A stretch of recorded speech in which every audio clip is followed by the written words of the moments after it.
It's Thursday. Phil Lindeman with your Krystal 93 News at Noon. Denver water is open in the spillway at Dillon Dam. The lake is 100% full today for the first time in 2 summers. In coming days, the Blue River below the dam will be 3 times higher than it was this morning. If it runs 5 times higher with heavy rain, there could be flooding in Silverthorne, but Denver Water believes odds of that happening are minuscule.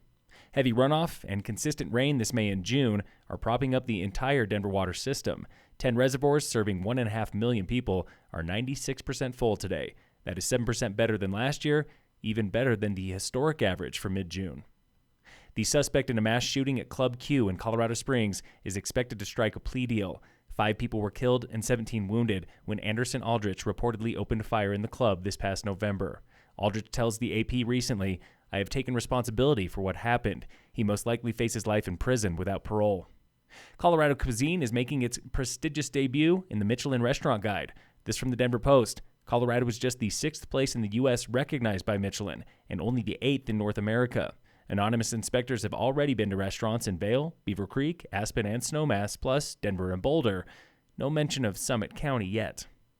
More than 50 barbecue teams are rolling into Copper right now, towing grills and smokers for the Colorado Barbecue Challenge. There's 4 categories. There's chicken, pork ribs, pork shoulder, and brisket. That was Michael Winter with Kansas City Barbecue Society. And I really don't have a favorite. If I was pressed to choose one, I guess it would be brisket, because brisket's the hardest category perhaps to cook. He's been judging barbecue comps now for 20 years. Flavor of the sauce they use, the rubs they use, the amount of smoke, the wood smoke they put into it is a combination, But the difference between good and best is not what you expect. When I started, and we all started out in the backyard cooking, we thought ribs or maybe chicken was just super awesome when it just fell off the bone. But under the KCBS judging guidelines, that's considered overdone. Sadly, most of the competition queue is for judges only. But a few of those teams are cooking for the public starting tomorrow.